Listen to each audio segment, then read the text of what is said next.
This happened when I was in the 5th grade. I was in a science class, and one day we all took a field trip to a science museum. It had a bunch of exhibits and things like that. I really wasn't much of a science fan, but I will admit that I always liked going to the museum because it was pretty fun. We left school and drove down to the museum, which was about 30 minutes away. Once we got there, we did the usual stuff. We were able to kind of split up as a group, as long as we made it back. I went with a few of my friends in the class from one spot to another. Eventually, it was time to get lunch, and then we would leave shortly after that. Our teacher went around letting everyone know we would be leaving in 10 minutes and to meet back at the entrance. I had seen everything I was going to see, so I decided to just go back and get on the bus. That way I could play some games on my phone until we were going to leave.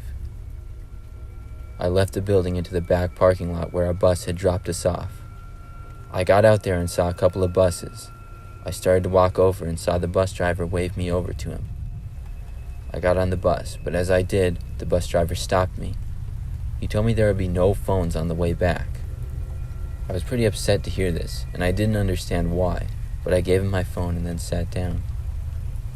The bus driver then started the engine. I looked out the window and tried to think of why we weren't allowed to have our phones. Sure, sometimes the kids would get out of control with them, but I found this a little bit unreasonable. Just then, I felt the bus start to move. I looked and saw the driver was driving out of the parking lot and down to the street. I called out that the rest of the class was still inside, but he ignored me. Then I got a terrible feeling. I asked him to stop the bus and go back, but he just turned around and yelled at me to shut up. The bus was driving down the street and headed for the freeway. All I could do was look out the window and wonder what exactly was going on. I wished that I hadn't gone to the bus by myself and went back with the rest of the group. The bus driver merged onto the freeway, and we started going at a fairly high speed. The longer we drove, the more scared that I got. Now I knew the real reason he had taken my phone from me. We continued down the freeway for I would say about 5 minutes. Suddenly, I heard the noise of a police siren. I looked behind me and saw a flashing light. The bus started to move to the side of the road, and I saw a police car go with it. That was one of the greatest feelings in my life. The bus driver then opened the door and took off running into the field beside the road. I saw several police officers run after him, and another run to the bus. They were able to get me back to safety, and the bus driver was caught a short time later.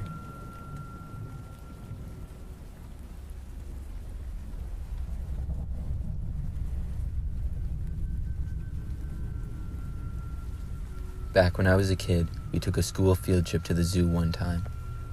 My school was really small, and basically the entire place went. It took us over an hour to get there, but when we were there, it was a day-long event, which was nice for us because we didn't actually have to do any schoolwork. I think I was like 8 years old, and I was one of the younger people there. The first part of the day we spent looking for a bunch of animals, then we got food. After that, we started looking more at plants and things like that. I was more into the animals, so my friend Matt and I went back over to them. We first got back to the exhibit of sea lions, and when we got there, one of the zoo workers asked us if we wanted to help feed the animals. Of course we said yes, because as an 8-year-old kid, it seemed like something super fun to do. He told us to follow him and then led us into a doorway and down a dark and quiet hall. It was really weird to be in the back of an exhibit, but it got me really excited to feed the animals. We followed the guy deeper in, and into a storage type of room that was even darker. He said this is where they kept the food.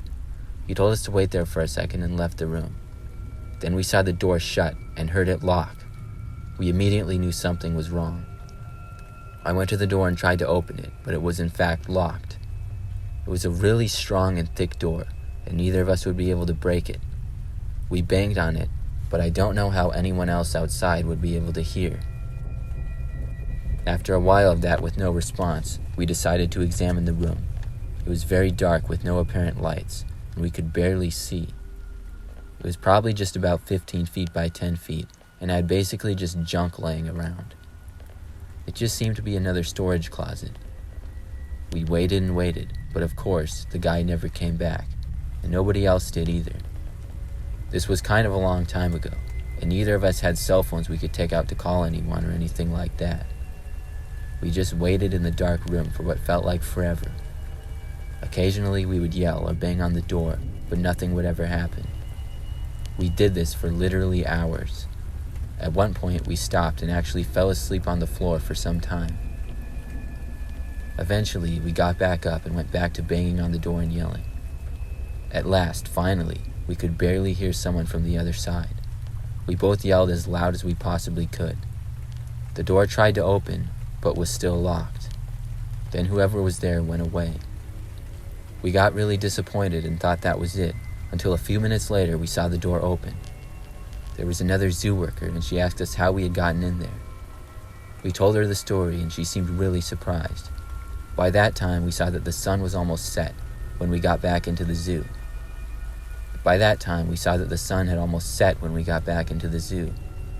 Apparently everyone had been looking for us for over 2 hours. We were able to get back home later that day, but the guy that worked there and locked us in had left and nobody could find him. It turns out he was caught a while later and had been addicted to some drugs or something like that.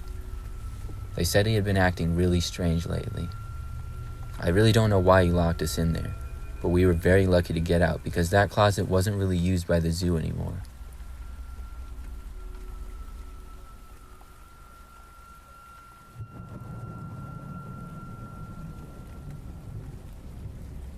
This story happened many years ago when I was a boy. I was probably about 9 or 10, and I remember for class we went on a field trip to one of the state parks. It was just a field trip where we were going to walk around and look at the sights and the wildlife. We went on these trips about 4 times a year, and it was always pretty fun. On this day, we went to a park that had a bunch of hills and different types of trees. We were going to walk on a path all around it. There was about 20 of us in the class, and after we all got to the park, our teacher told us to follow him and then led us down the path. I was with my best friend Daryl, and we were talking during the walk. At one point, we saw a cool-looking mushroom a little bit off the path, so we stayed back to look at it. The rest of the class was going uphill, and before we knew it, they were out of sight. We went to run to catch back up with them, but we heard a noise coming from behind a tree off the path. I expected to see an animal, but when we looked, there was a boy there around our age. He had a red shirt and jeans, and he was hiding behind the tree. He wasn't in our class. We asked him who he was, but he didn't answer.